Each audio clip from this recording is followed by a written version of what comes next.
Bismillahirrahmanirrahim. Assalamualaikum warahmatullahi wabarakatuh. Alhamdulillah ala ihsanih wa syukru lahu ala taufiqi wa imtinanih. Asyhadu an la ilaha illallah ta'zima li sya'nih wa asyhadu anna Muhammadan abduhu wa rasuluh ad-da'i ila ridwanih wa salatu wassalamu ala alihi wa ashabihi wa ikhwanih. Ya ayyuhalladzina amanu taqullaha haqqa tuqatih wa la tamutunna illa wa antum muslimun. Amma ba'da. Alhamdulillah, puji syukur hanya milik Allah Subhanahu wa taala.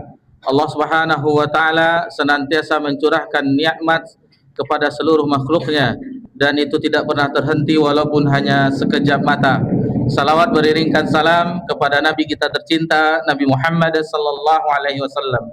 Dan alhamdulillah, di antara bentuk rasa syukur kepada Allah Subhanahu wa taala yaitu melakukan ketaatan kepada Allah. Di antaranya yang baru saja kita lakukan secara berjamaah yaitu salat fardu, salat maghrib berjamaah.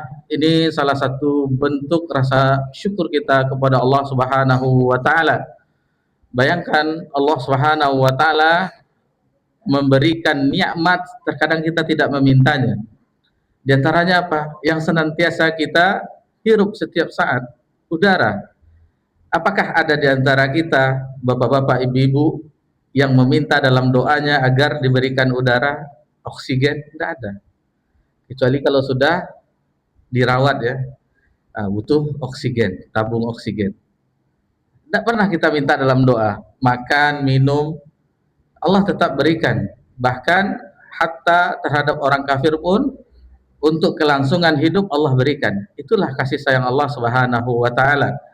Seluruh makhluk di langit dan di bumi itu semuanya Allah yang memberikan nikmat untuk kelangsungan hidup di dunia ini.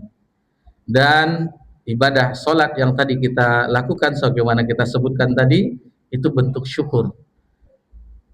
Perhatikan setelah takbiratul ihram yang jahar ya, yang terdengar, setelah itu sebagaimana tadi kita alhamdulillah telah melakukan bersama-sama, itu alhamdulillahirabbil alamin. Surah Al-Fatihah, Ar-Rahmanir-Rahim. Alhamdu, kalau diperhatikan bagaimana ulama tafsir seperti di dalam tafsir Ibnu Katsir, kenapa tidak asyukru? Kenapa alhamdu? Ini khusus bagi Allah. Puja-pujian yang khusus bagi Allah dan itu tidak ada tandingannya. Kenapa tidak asyukru lillahi rabbil alamin, tetapi alhamdu, itu pujian yang sempurna. Alhamdulillahi rabbil alamin. Alamin telah kita pelajari di sini, selain daripada Allah, makhluk itu alam, jamaknya alamin. Dan kita termasuk dari bagian alam. Alam manusia, alam hewan, alam jin, dan seterusnya. Dan seluruhnya itu Allah Rabbnya. Allah yang menciptakan, mengatur, memberi rezekinya, dan seterusnya. Jadi segala puji bagi Allah Rabbul Alamin. Setelah itu di ibadah salat kita tadi, salat berjamaah tadi, setelah Al-Fatihah, di mana kita temukan lafaz pujian kepada Allah Subhanahu wa taala? Di bangkit dari ruku'. Apa kata imam? Sami'allahu liman hamidah. Di Allah mendengar orang yang memujinya. Pujian yang mana? Pujian tadi di awal dalam surah Al-Fatihah. Alhamdulillah, Allah mendengarnya. Lalu kata makmum, Rabbana lakal hamd atau Rabbana walakal hamd. Nah, ini memuji Allah Subhanahu wa taala. Setelah selesai salat, masih memuji Allah Subhanahu wa taala. Rasa syukur kepada Allah Subhanahu wa taala. Astagfirullah, astagfirullah, astagfirullah. Nah, nanti ada di la ilaha illallah wahdahu la syarikalah lahul mulku wa lahul hamd. Jadi bagi Allah kerajaan dan bagi Allah segala pujian. Setelah itu bizikir kita, subhanallah 33 kali, alhamdulillah 33 kali, Allahu akbar 33. Memuji Allah Subhanahu wa taala. Nah, jadi aneh ya orang yang banyak nikmat yang didapati darinya tetapi tidak bersyukur kepada Allah dalam bentuk ibadah salat yang dilakukan tadi. Jadi tanpa kita sadari bahwasanya ketika kita beribadah kepada Allah, melakukan ketaatan kepada Allah, itu adalah bentuk syukur kepada Allah Subhanahu. Dan bentuk syukur yang paling sempurna apa yang telah dicontohkan oleh Nabi sallallahu alaihi wasallam dengan ibadah, dengan ketaatan. Banyak riwayat kalau kita perhatikan di salat malam itu riwayat dari Ummul Mukminin Aisyah radhiyallahu anha, kemudian Abu Abdillah Huzaifah ibn al-Yaman yang membaca surah Al-Baqarah, kemudian lompat surat An-Nisa, kemudian surah Ali Imran. Nah, jadi dilompati. Al-Baqarah 286 ayat, kemudian An-Nisa 176 ayat. Setelah itu Ali Imran 200 ayat. Berapa? 600 berapa? Anak kalkulator. Lebih kurang 672 ya, 672 ayat. Itu satu rakaat. Rukuknya itu tawilan, kama sebagaimana berdirinya. Kemudian sujudnya seperti itu. Riwayat Abdullah bin Mas'ud radhiyallahu anhu, ketika Nabi panjang membacanya, hampir aku berbuat jahat. Jadi hammamtu, aku berkeinginan berbuat jahat, hampir saja. Lalu ditanyakan oleh orang-orang yang mendengar meriwayatkan hadis itu, apa maksud dari berbuat jahat tersebut? Kata Abdullah bin Mas'ud, hampir-hampir saja aku meninggalkan Rasulullah. Rasulullah, aku duduk-duduk. Capek, panjang sekali. Begitu juga dengan Ibnu Abbas radhiyallahu anhuma yang menyaksikan salat malam Nabi SAW, sehingga ada hukumnya orang yang salat berjamaah 2 rakaat, yang mana Ibnu Abbas yang waktu itu masih kecil itu di bagian kiri Nabi SAW, lalu Nabi memindahkannya ke sebelah kanannya. Maka keluarlah hukum fikihnya kalau salat berjamaah 2 rakaat itu sejajar antara makmum dan imam, dan makmumnya sebelah kanan, bukan di belakang sendirian. Ini kembali kita ke riwayat Ummul Mukminin Aisyah radhiyallahu anha. Apa kata Ummul Mukminin menyaksikan sampai bengkak tumit Nabi SAW. Bahkan Ummul Mukminin menanyakan, bukankah engkau seorang utusan Allah, bukankah dosa engkau ya Rasulullah diampuni yang lalu dan yang akan datang, dan menyebutkan apa yang didapatkan oleh Rasulullah SAW. Apa jawaban Nabi SAW? Afala akuna abadan syakura, bukankah selayaknya bagiku menjadi hamba yang bersyukur. Jadi kalau kita berbuat taat kepada Allah, itu bukti kita bersyukur kepada Allah Azza wa Jalla. Dan di antara bentuk syukur juga kita mempelajari agama Allah Subhanahu wa taala, duduk di halaqah-halaqah ilmiah, mempelajari firman Allah Subhanahu wa taala dan hadis Nabi SAW. Dan kita ingin mendapatkan apa yang dijanjikan oleh Nabi SAW, menjadi orang yang terbaik, menjadi orang terbaik. Hadis dari Utsman bin Affan radhiyallahu anhu, khairukum man ta'allama Qur'ana wa 'allamah. Sebaik-baik kamu adalah mempelajari Al-Qur'an dan mengajarkannya. Ustaz, kita kan belajar matan nusul salasah. Bukankah di sini kita lewati firman Allah Subhanahu wa taala? Pelajaran kita sebelumnya yaitu mempelajari kandungan tafsir yang kita ambil, nukilkan dari tafsir Ibnu Katsir di dalam surah Al-Muddatsir ayat 1 sampai 7. Ya ayyuhal muddatsir qum fa'anzir wa rabbaka fakabbir wa thiyabaka fatahhir warju fahjur wa la tamnun tastaktsir wa li rabbika fasbir. Yang kita pelajari kandungannya, menukilkan pendapat mufassirin di dalam tafsir Al-Qur'anul Azim yang kita kenal dengan tafsir Ibnu Katsir. Kan itu mempelajari. Jadi jangan dipersempit. Kadang orang belajar tajwid atau tahsin di sini ya lakukan seolah-olah mereka saja mendapatkan. Bukan hanya mempelajari makhrajat sifatul huruf atau tajwidnya, idgham, izhar dan yang lainnya, bukan gunnah saja, bukan itu saja, tetapi mempelajari kandungannya yang lainnya. Itu kita mempelajari ayat-ayat Allah. Itu termasuk dari khairukum man ta'allama Qur'ana wa 'allamah, sebagaimana yang dijelaskan oleh para ulama mengenai hadis tersebut. Baik, insyaallah ini pertemuan kita yang ke-29 di pembahasan ini. Sebagaimana tadi kita telah sebutkan di pekan yang lalu, alhamdulillah kita telah mempelajari bagaimana kandungan dari ayat 1 sampai 7 dalam surah Al-Mudaththir. Sebagaimana di matanya nubi'a bi Iqra, Nabi SAW itu diangkat menjadi nabi dengan Iqra, dan wa ursila bil Muddaththir, dan dilantik atau diangkat menjadi rasul itu dengan Al-Muddaththir. Baik, insyaallah kita lanjutkan matanya. Jadi ini sudah di penghujung ya, sudah hampir beberapa paragraf lagi di penghujung matan. Muallif rahimahullah taala menyebutkan akhadha ala hadza 10 sinina yad'u ila tauhid. Jadi setelah nubuwah Nabi SAW diangkat menjadi nabi dan rasul, itu 10 tahun Nabi mendakwahkan tauhid. Belum ada perintah yang lainnya. Jadi mentauhidkan itu, makanya ayat yang pertama, surah yang pertama turun itu di Mekah, Makkiyah, itu yang pendek-pendek.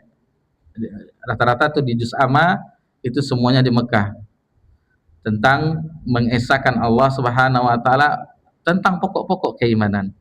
Belum ada hukum-hukum muamalah di situ, belum. Itu di periode setelah hijrah di Madinah.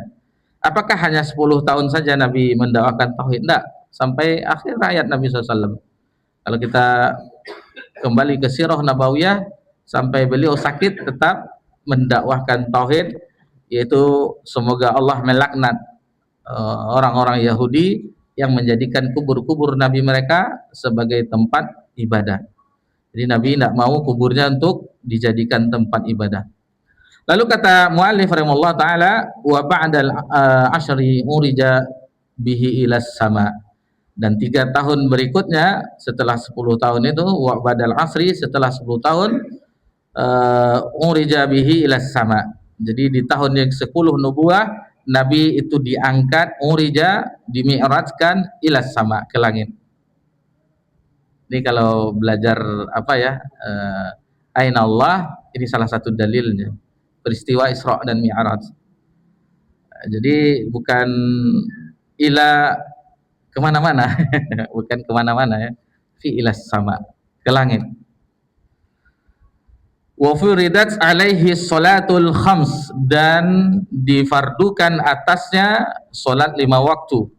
Wa shalla fi Makkah 3 sinin, dan salat itu dilakukan di Mekah selama 3 tahun. Wa ba'daha umira bil hijrah ilal Madinah, dan setelah itu, setelah 13 tahun Nabi SAW, jadi 3 tahun melakukan ibadah salat yang diwajibkan di Mekah, baru setelah itu diperintahkan atau diizinkan hijrah ke Madinah. Sebagaimana yang kita sebutkan di pekan yang lalu, bahwasanya kita ambil tentang Isra dan Mi'raj. Jadi kita mempelajari di kesempatan ini tentang Isra dan Mi'raj. Tentunya kita mempelajarinya tidak secara detail ya. Kita mempelajarinya tidak secara detail, hanya garis besarnya, karena tentang peristiwa Isra dan Mi'raj itu kita telah mempelajarinya sebelumnya. Jadi ini hanya untuk mengulang kembali, murajaah. Sebelum kita lanjutkan pelajaran tentang peristiwa Isra Mi'raj. Jadi apa itu Isra? Isra, perjalanan malam dari Mekah ke Baitul Maqdis. Kemudian kalau Mi'raj dari mana? Dari Baitul Maqdis atau Masjidil Aqsa ya. Ya lebih kurang itulah. Jadi perjalanan malam ya, namanya Isra, perjalanan malam, dan di-mi'rajkan, diangkat dari Masjidil Aqsa ke langit. Jadi ini terjadi di Amun Hazan, di tahun kesedihan, yang mana di tahun itu Nabi SAW mendapati cobaan yang luar biasa. 2 orang yang istimewa, yaitu paman beliau Abu Talib, kemudian istri beliau tercinta Ummul Mukminin Khadijah binti Khuwailid radhiyallahu anha itu meninggal di tahun itu. Ini yang mendukung sepenuhnya dakwah Nabi SAW. Di tahun kesedihan, di tahun kesedihan. Itu makanya ulama ini menyebutkan apa namanya kalau bahasa kita untuk memberi hiburan itu kalau aja healing. Rihlah kalau anak sekolah kan pondok rihlah. Jadi dihibur, diangkat melakukan perjalanan, kemudian diangkat ke langit, hiburan sebagai hiburan.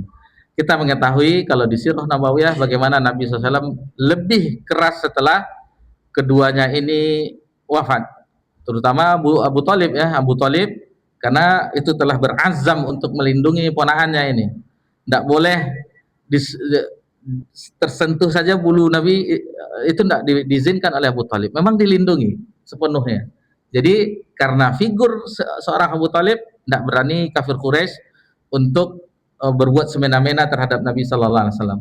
Namun ketika Abu Talib ini sudah mulai terjadi kontak fisik, bahkan di antara mereka orang kafir Quraisy berani mengambil tanah pasir lalu ditaburkan ke kepala Nabi Sallallahu Alaihi Wasallam. Sudah mulai kontak fisik, sehingga ketika sampai di rumah salah seorang putri Nabi SAW membersihkan sambil menangis, wahai bapak, wahai, dipanggilnya, tapi tidak disebutkan apakah itu Zainab, apakah itu Ruqayyah, apakah itu Ummu Qasim, apa itu Fatimah. Yang jelas putri beliau membersihkan apa yang telah diperbuat kaummu terhadapmu, ya.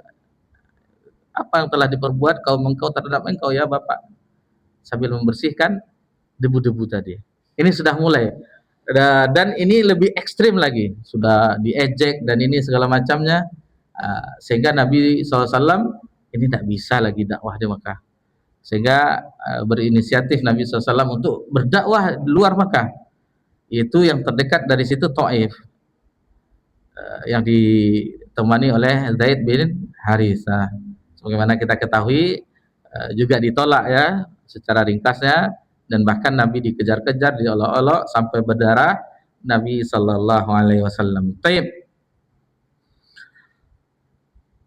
Mengenai peristiwa Isra dan Mi'raj itu disebutkan di dalam ayat, ada dua tempat di dalam Al-Quran, dalam surah Al-Isra ayat pertama, kemudian dalam surah An-Najm ayat 13 sampai 18. Allah Subhanahu wa taala berfirman, a'udzubillahi minasyaitonirrajim, subhanalladzi asra bi'abdihi lailan minal masjidil haram ilal masjidil aqsa. Jadi maha suci Allah yang telah memperjalankan hambanya Nabi Muhammad sallallahu alaihi wasallam pada malam hari dari Masjidil Haram ke Masjidil Aqsa, alladzi barakna haulahu linuriyahu min ayatina, yang mana Masjidil Aqsa yang telah diberkahi, itu diberkahi sekelilingnya agar kami perlihatkan kepadanya sebagian tanda-tanda kebesaran kami. Jadi Baitul Maqdis itu lebih kurang 14 hektar lebih kurang, 14 hektar. Yang kita lihat di seperti benteng itu, bagi yang pernah, itu ada beberapa masjid, itu ada kubah yang emas itu, kemudian Aqsa Qadim, Aqsal Jadid, masjid apa satu lagi, yang satunya lagi, kemudian Masjid Bilal. Jadi berapa ada masjid di situ. Tetapi untuk salat 5 waktu dan seterusnya itu yang Aqsal Jadid, bukan yang kubah emas itu ya. Itu sekedar tempat wisata saja. Tapi yang untuk salat 5 waktunya di Aqsal Jadid, Masjid Aqsal Jadid yang kubahnya tidak berwarna itu, seperti seng saja, tidak ada warnanya. Di sebelah kanan itu Masjid Bilal, disitulah ditautkan burak dan kendaraan-kendaraan para nabi dan rasul, karena semua para nabi dan rasul itu pernah sholat di Masjidil Aqsa, dan kerinduan orang-orang Saudi itu rindu, mereka ingin sholat di Masjidil Aqsa, tetapi karena hubungan bilateral dengan Israel, mereka tidak bisa sampai sekarang untuk bisa memasukinya, karena hubungan bilateral ya. Dan ini yang alhamdulillah di tahun 2018 itu ada salah seorang pembimbing kita ya waktu itu menyebutkan akan pergi ke Aqsa. Orang temannya orang penduduk Madinah bercucuran air matanya karena belum, mungkin susah ya untuk orang-orang warga Saudi itu ke Aqsa. Jadi alhamdulillah bagi yang sudah pernah, pujilah Allah, berarti sudah ketiga tempat ibadah pernah beribadah di situ. Karena la asyaddu rihal, tidak boleh melakukan perjalanan dalam rangka ibadah kecuali di salah satu masjid, kecuali ketiga masjid itu. Taib. Kemudian di akhir ayat, innahu huwas samiul basir, sesungguhnya dia maha mendengar lagi maha melihat. Kemudian di dalam surah An-Najm, walaqad ra'ahu nazlatan ukhra, dan sungguh dia, maksudnya Muhammad itu telah melihat di rupa asli, maksudnya rupa asli Jibril pada waktu yang lain. Waktu yang lain pertama ketika di Gua Hira, kemudian di Sidratul Muntaha, inda Sidratil Muntaha, indaha Jannatul Ma'wa, yang Sidratul Muntaha tersebut di dekatnya ada surga yang sebagai tempat tinggal. Idz yaghsha sidrata ma yaghsha. Jadi ketika Sidratul Muntaha diliputi oleh sesuatu yang meliputinya, ma zaghal basaru wa ma tagha. Lalu penglihatan Nabi Muhammad SAW tidak menyimpang dari yang dilihatnya itu dan tidak pula melampauinya. Laqad ra'a min ayati rabbihil kubra, dan sungguh dia telah melihat sebagian tanda-tanda kebesaran Rabb-nya yang paling besar. Adapun di dalam hadis ini, di dalam Sahih Bukhari itu terdapat 20 riwayat tentang peristiwa Isra dan Mi'raj. Kemudian itu diriwayatkan oleh 6 sahabat radhiyallahu anhum. Kemudian Imam Muslim itu di dalam sahihnya, Sahih Muslim, ada 18 riwayat tentang peristiwa Isra dan Mi'raj. Dan rata-rata hadisnya panjang-panjang. Jadi kita tidak bacakan secara seluruhnya, tetapi kita hanya bawakan secara makna. Kemudian kejadian yang istimewa juga, ini termasuk mukjizat Nabi SAW. Peristiwa Isra dan Mi'raj itu termasuk di antara mukjizat Nabi SAW. Dan ada terjadi pembelahan dada yang kedua.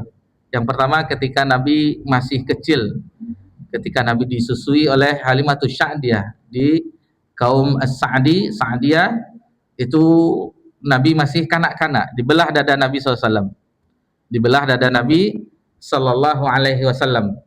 Dan di kali kedua ini ketika peristiwa Isra dan Mi'raj, dibelah dada Nabi Sallallahu Alaihi Wasallam, kemudian dibersihkan dengan air Zam-Zam, dengan air Zam-Zam. Jadi semua hasad, semua yang buruk-buruk itu dibersihkan, maka tinggallah kebaikan, hikmah di dalam hati Nabi Sallallahu Alaihi Wasallam.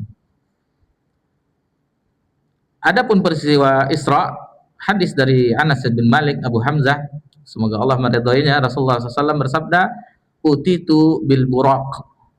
Kata Nabi, aku diberi buraq, wa huwa dabbatu abiyad.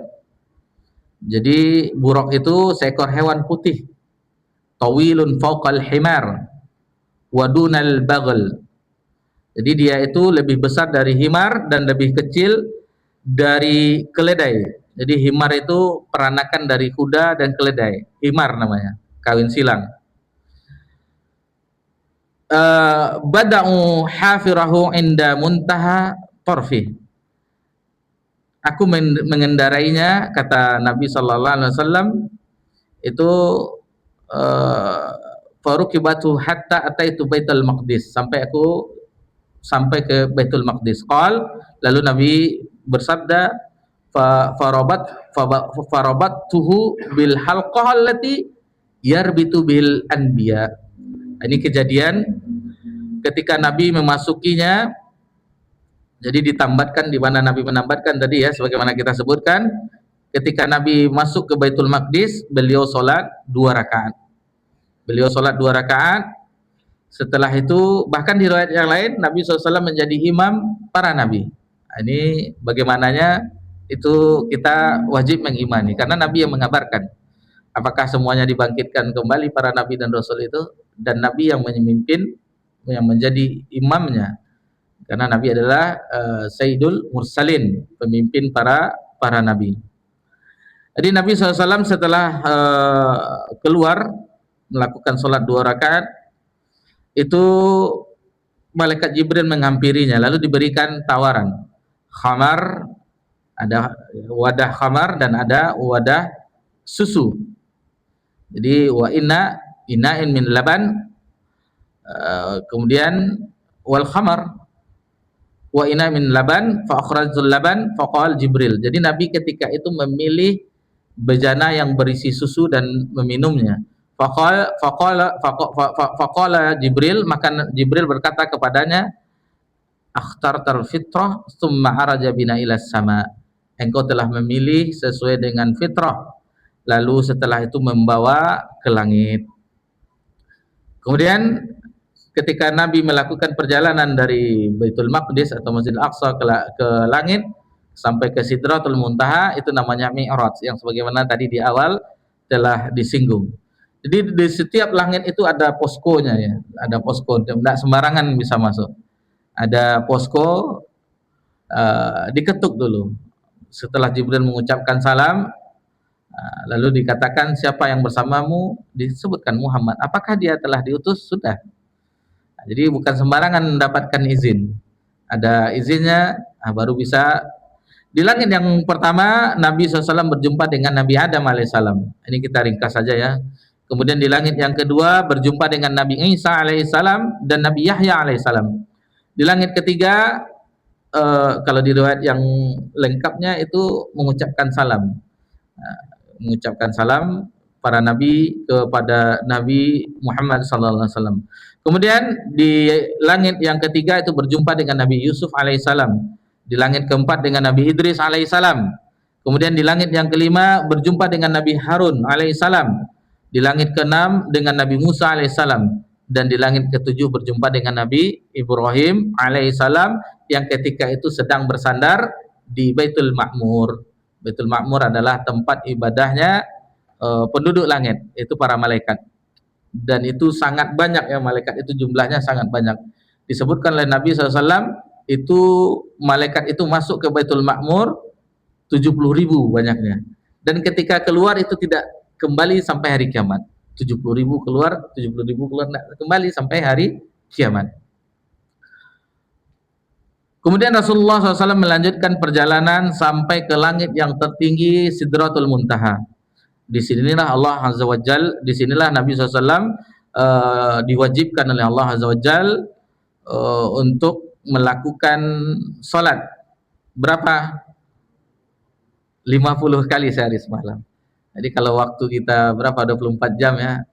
24 dibagi 2 saja berapa tuh? Nggak cukup ya. Setiap saat orang azan jadinya.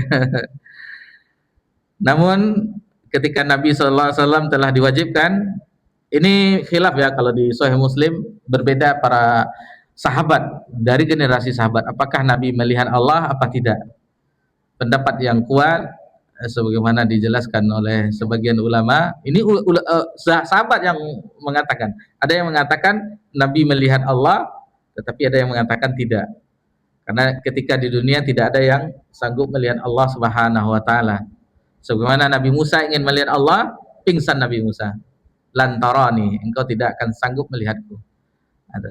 Cuman yang dilihat kalau di riwayat itu nur ala nur, ada tabir cahaya. Ini yang dikuatkan sebagian ulama, meskipun ini ada perbedaan khilaf di antara mereka.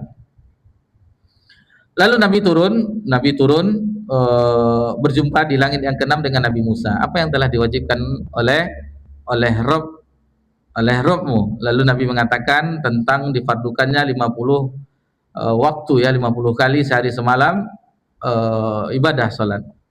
Lalu dikatakan oleh Nabi Musa alaihissalam, sesungguhnya umat yang sebelummu yang kuat, yang lebih besar ke apa namanya fisiknya daripada umatmu itu tidak sanggup. Lalu akhirnya Nabi SAW atas saran Nabi Musa alaihissalam berbolak-balik minta apa? Minta diskon, minta dikurangkan eh, tentang berapa waktunya sholat lima. Akhirnya yang terakhir ya kita ringkas saja, itu terjadi 5 waktu. Itu pun disarankan juga oleh Nabi Musa agar kembali kepada Allah, agar dikurangkan. Kata Nabi sudah malu, Nabi sudah 5 itu dah tidak mungkin lagi kan, sudah itu. Tetapi walaupun 5 kali 5 waktu, tetapi tetap mendapat ganjaran 50, karena satu kebaikan itu diberi ganjaran berapa? 10 kali lipatnya. Baik. Kemudian perjalanan kembali dari peristiwa Mi'raj itu Nabi sallallahu alaihi wasallam telah berada sebelum subuh. Sebelum subuh. Jadi cepat ya. Kendaraannya Burak, kemudian bersama Jibril kalau perjalanannya itu sangatlah lama, itu beribu berapa? Satu hari berapa? 1000 tahun ya, di hitungan langit atau hitungan akhirat. Taib. Lalu bagaimana perlakuan orang kafir Quraisy terhadap peristiwa tersebut? Ini ketika Nabi SAW setelah di siang harinya Nabi SAW dihampiri oleh Abu Jahal. Lalu Nabi, ya biasa orang yang saling mengenal. Lalu dikatakan, apa gerangan yang terjadi padamu? Jadi Nabi memikirkan bagaimana cara menceritakan hal ini. Lalu diceritakan oleh Nabi SAW begini-gini. Ini kesempatan nih, kata Abu Jahal. Maukah engkau menceritakannya apabila aku kumpulkan penduduk Mekah ini? Mau, kata Nabi SAW. Maka Abu Jahal itu mengumpulkan penduduk Mekah. Jadi sebagian mereka yang mendengar seruan tersebut lalu berkumpul, kata Abu Jahal, ini ada berita nih, ada berita baru yang akan disampaikan oleh Muhammad. Mari sama-sama didengarkan. Setelah itu Nabi diberikan bicara, Nabi menceritakan tentang apa yang dialaminya. Ini macam-macam ya. Nabi mendapatkan dibilang pendusta, segala macam-macam yang didapati oleh Nabi SAW. Tidak mungkin. Sementara dalam perjalanan itu menempuh beberapa hari atau lebih kurang 1 bulan kalau tidak salah, berapa ke dalam riwayat ke Syam ada 1 bulan, 2 bulan ya, 2 bulan. Itu karena perjalanan yang kendaraan yang itu. Tapi kalau dari Jeddah ke Yordan aman, itu bandara Elia, itu sekitar 2,5 jam lebih kurang kalau dengan pesawat. Jadi banyak yang mengingkari, bahkan itu peristiwa tersebut menjadi olok-olokan, dan orang yang tidak kokoh keimanan kembali lagi kepada kekufuran karena mereka heran-heran dengan apa yang diceritakan oleh Nabi. Tidak masuk akal. Masa dalam waktu malam diangkat pula ke langit, sementara ke Syam saja, ke Yerusalem, ke Baitul Maqdis itu sekian waktu perjalanan dan seterusnya. Kemudian ini peristiwa yang istimewa juga tentang Abu Bakar. Ketika Abu Bakar didatangi oleh orang tentang apa yang didengarnya dari Nabi SAW. Jadi Abu Bakar tidak mendengar langsung dari Nabi SAW, tetapi diberitakan oleh orang. Apakah benar beliau yang menyebutkannya? Iya, tadi kami berkumpul di suatu lapangan dan Muhammad menceritakannya. Lalu apa reaksi dari Abu Bakar? Kalau beliau yang menyampaikannya, aku mempercayainya. Bahkan lebih dari itu dibenarkan oleh Abu Bakar. Ini salah satunya, kata ulama, beliau mendapat gelar As-Siddiq, salah satunya dari peristiwa Isra dan Mi'raj. Salah satunya dari peristiwa Isra dan Mi'raj. Lalu bagaimana? Ini ada pendapat fikih juga mengenai peristiwa Isra dan Mi'raj. Apakah Nabi dengan ruh atau ruh dan jasad. Karena di sini ada pertentangan.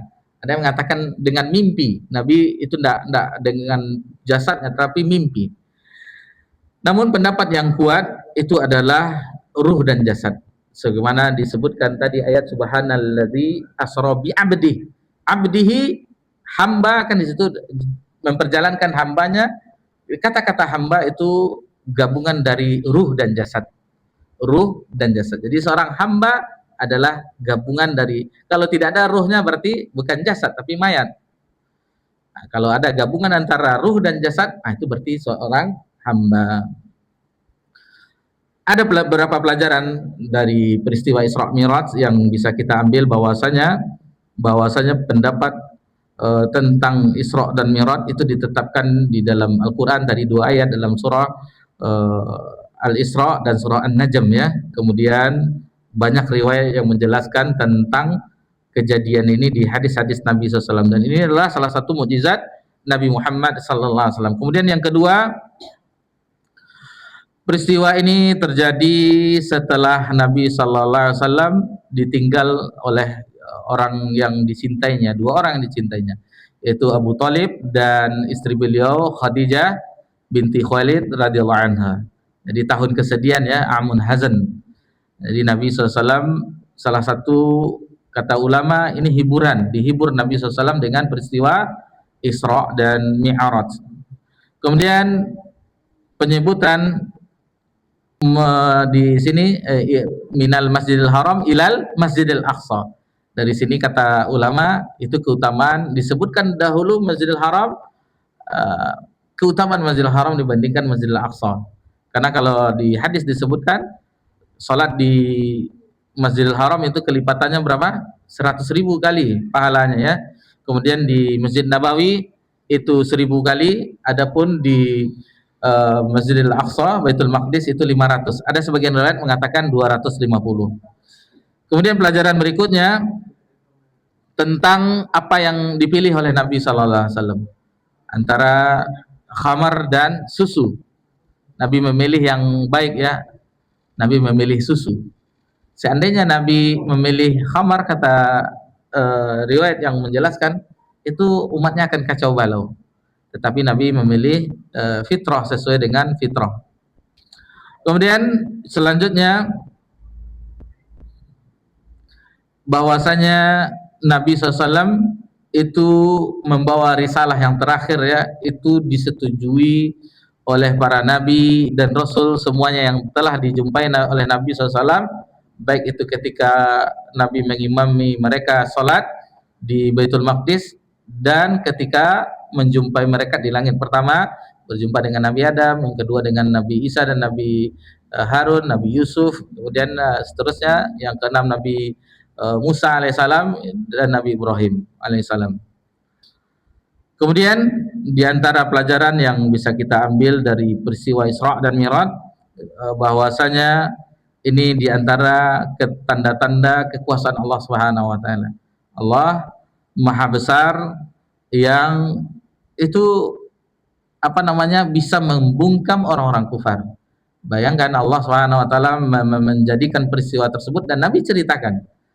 Tapi namanya orang-orang yang belum ada keimanan dalam hatinya, belum ada cahaya Islam bersinar dalam hatinya, maka sebagian mereka itu menjadi bahan olokan terhadap Nabi sallallahu alaihi wasallam. Bahkan kalau tidak salah di peristiwa itu ya, yang Abu Thalib,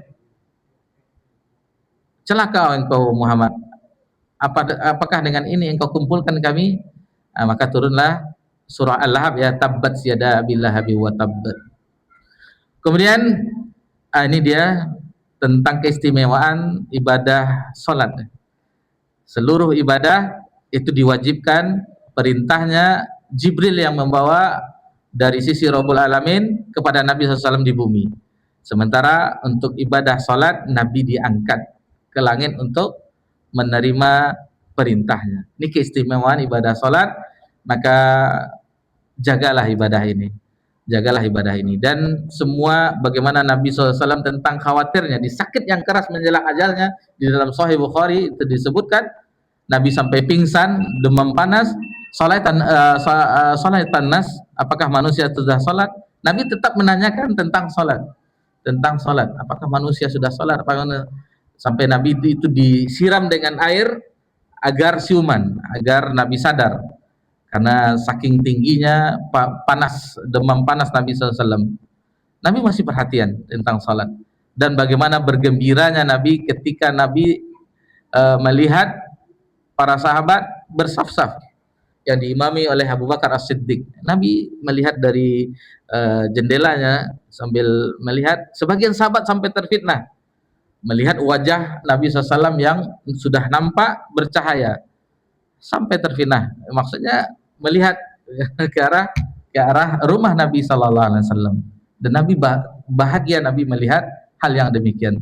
Tentunya kita agar mendapatkan kebahagiaan Nabi SAW, maksudnya Nabi senang dengan hal yang demikian, yaitu dengan menjaga salat jamaah kita.